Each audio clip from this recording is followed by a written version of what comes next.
Before we get started, yes, I know my hair is purple now. My friend did it last weekend, and I'm very excited. But yes, it's purple.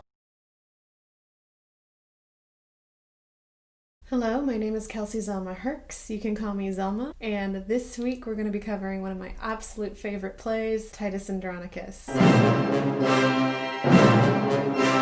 Titus Andronicus is generally considered one of Shakespeare's lesser plays, but I think it's one of his best. Like, you saw those content warnings, but I actually find this play a lot less distressing than last week's play, Troilus and Cressida, because Titus is so over the top that it veers into this grotesquely absurd, like, camp horror thing. I once saw a fucking legendary production that used Muppet-style puppets, and it was absolutely perfect. Like, it hit this exact perfect tone of visceral disgust and horror and comedy, and that is what Titus Andronicus is all about. And yes, the play has some pacing issues, and its characters are perhaps not Shakespeare's most delicately drawn, and it ends in a big bloody mess, but I love it.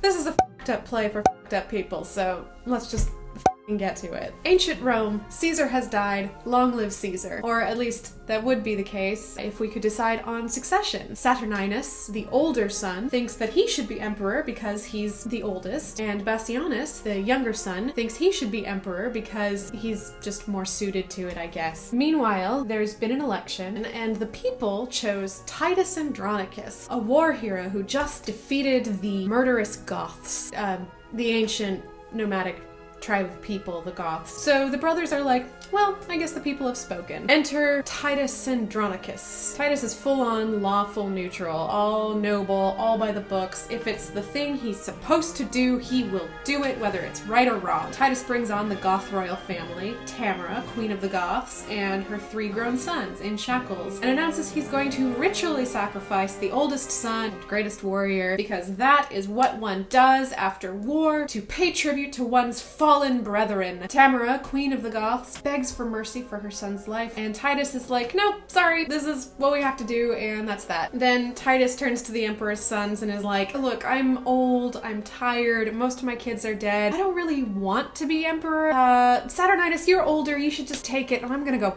fucking retire. And Saturninus is like, cool, thanks Titus, then I'll marry your only daughter, Lavinia, as a treat. But that's a problem because the other prince, his younger brother, Bassianus, is already engaged to Lavinia, which I'm sure he knew. And they're like in love or something. So Bassianus and Titus's few living sons kidnap Lavinia so that she won't have to marry Saturninus. Titus follows them, accuses them all of treason, and kills his son and gets Lavinia back. Yeah, he's a very difficult protagonist to get on board with. He brings Lavinia back and apologizes profusely to the brand new emperor, and Saturninus, heretofore referred to as the emperor, is like, hey, you and your entire family. I don't care that you killed one of your sons for my sake. You are dead to me. I'm gonna marry this prisoner of war. Yes, Tamara, queen of the Goths, the ruler of our enemies that we just defeated. This will be absolutely fine. Tamara swears that she will a handmaid be to his desires, a loving nurse, a mother to his youth. Not to kink shame, but it's very mommy vibes. And then, as though to demonstrate this newfound power, Tamara asks the emperor to pardon his brother and Titus. And Titus's whole family. She's like, yeah, don't even worry about it. I have already forgiven you for killing my oldest son because I know that's what you had to do. And then she turns to the audience and swears revenge. And that is all Act 1, Scene 1. Buddy.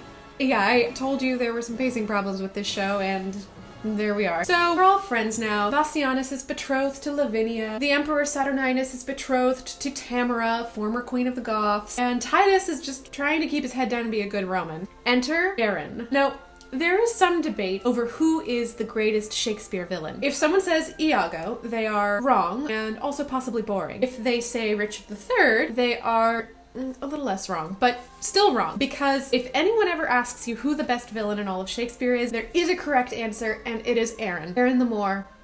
Now, I'm gonna preface this by saying that this is a black man written by a racist 400 years dead white dude, and yes, it is troubling that the one textually black character in the entire play is the villain. But as much fun a villain as I think he is, I think there's something more complex to his rage and villainy than even he says there is. He's kind of like a Bond villain. His whole character is like, fuck you, respect your mom, and you. And of the textually black characters in Shakespeare, I personally find Aaron, while still troubling, less overtly harmful than Othello's jealous rage and the buffoonery of Portia's suitor in Merchant of Venice. I will absolutely admit that I am very biased because I just love the character. But while I felt this was important to acknowledge in summarizing this play, I'm still a white person, so great assault. And I encourage you to read books by Black Shakespearean scholars. There are a lot of them. Anna Thompson is a particular favorite of mine.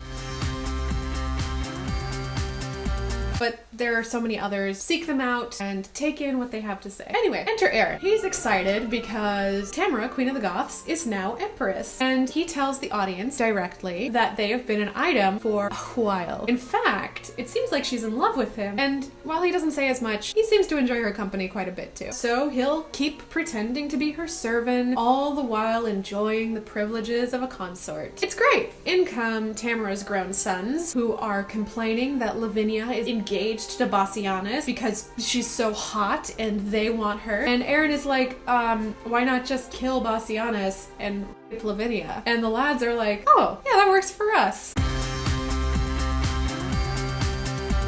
Then everyone goes hunting. Aaron and Tamara are hooking up in some secluded part of the woods, and Bassianus and Lavinia happen upon them, and they're like, ooh, we're telling. Things are looking pretty bad for Tamara and Aaron when in come Tamara's sons. She's basically just like, sick 'em. And the lads murder Bassianus and drag Lavinia off stage to rape her.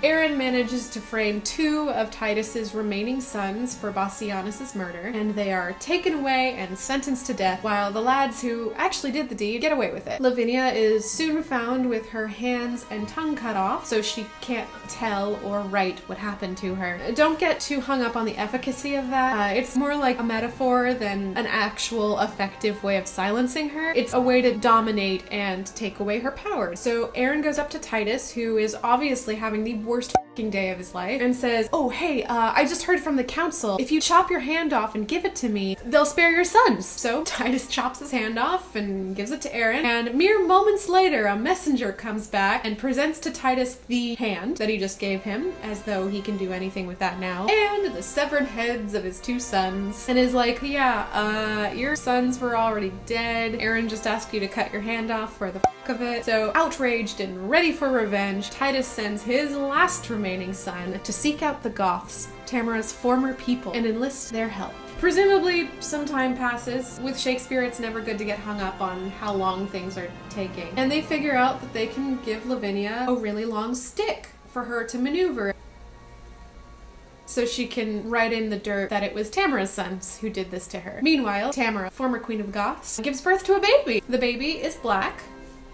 How could this have happened? The nurse brings the baby to Aaron, asks him to kill the baby, and he goes ahead and kills her instead and runs away with his baby, his son, to save it from the emperor, who will no doubt want to get rid of it. Go Aaron! Dad of the year! I'm not kidding, I'm not exaggerating. You find me a better dad in all of Shakespeare. I dare you. This scene is also where we get the incomparable line, villain, I have done thy mother. Aaron, unfortunately, does not get very far before he is captured by a group of Goths, now led by Titus's final living son. They begin plans to execute him and threaten to kill his baby. Aaron requests that they spare the baby, and they say, okay, but only if you confess to all of your crimes. And the speech he gives, it's transcendent. I love it so. It's so good. I'm just going to include a link in the description to Harry Lennox from the Julie Taymor production. You should go watch it. Go. I will be right here. I will wait. YouTube will hold your spot. Right? Is it not just unbelievable? I love the part where he digs up dead people just to torment their living loved ones. Oft he has done this multiple times, basically just for no reason other than fun, I guess. God, I love that speech. Fun as it is, I don't know how much of his confession is actually true. This is not an audience aside where Shakespearean characters always speak the truth. He is, in the text, a prisoner speaking to a group of soldiers. And remember, they are demanding that he confess to all of his crimes, and then maybe they'll consider sparing his infant son. They already think he's a fucking monster. So he has to sell the shit out of it or they're not gonna believe him. I think he's playing the monster that they all think he is, all to save his son. And if you remember that, it's actually kind of moving. Father of the Year. I'm not kidding. Shakespearean Father of the Year. Oh, a final point on this scene before I move on. Remember, a few weeks ago, I was talking about how we have to take into consideration that these 400-year-old plays are being performed in front of a modern audience with modern lives and modern histories. Well, it is spoken within the text that Aaron delivers the speech from the gallows about to be hanged. In a modern world, the sight of a black man about to be hanged is uniquely terrifying to black people and the people who love them. So, if you ever do a production of Titus Andronicus, know that you are toying with images that are incredibly powerful and that it cannot be an afterthought. Got it? Okay.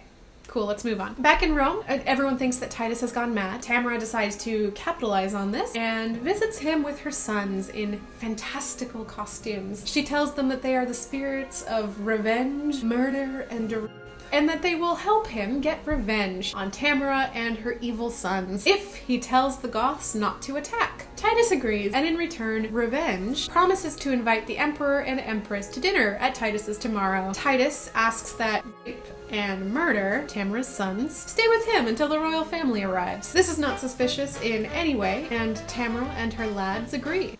So Titus murders Tamara's sons.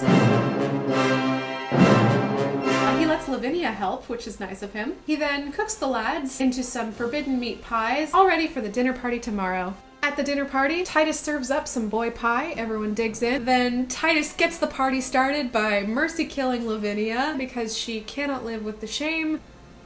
Questionable, but he then tells everyone what's in their pie, everyone flips the fuck out, and the scene ends with a near total party kill, with only Titus's last remaining son left alive to play final girl. The last scene is Titus's last remaining son speaking to the Roman people and the audience and tying up loose ends. Aaron and Tamara's baby is spared in most productions. It's not specific, they basically just are like, a baby, look! But I think the baby is spared, and as punishment for his crimes, they bury Aaron alive. His final words are, "If one good deed in all my life I did, I do repent it from my very soul." The end. Good goddamn, I love this play so much. It is so off the wall bonkers. Oh god, I love it. I highly recommend Julie Taymor's film, Titus. It is a little serious, but it does kind of give you some moments of kind of like dark levity, which is absolutely essential, like non-negotiable for this play. That film, Titus, is probably my favorite Shakespeare to film adaptation because honestly, not a lot of Shakespeare works on film. Hell, not a lot of plays in general work on film. I might make a whole video about that. Let me know if that would be something you would be interested in. Anyway, thank you for watching. This one was fun. This one I know is shorter than the other ones. It's just a very straightforward revenge plot. Please share this if you have Shakespeare friends, and likes and comments make me feel good. I might take next week off depending on how things go and if I need a break, but I probably won't because this has honestly been a really nice distraction. It's been nice to think about art and how that fits into the world rather than everything scary. Because while art and how it fits into the world is also scary, at least it makes sense to me. But in any case, I wish you all a really wonderful week, and I will probably see you next Thursday. Bye!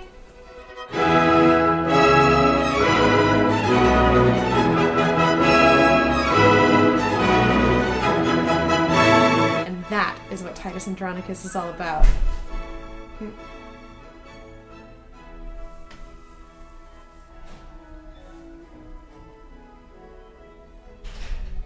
Gotta check the lipstick.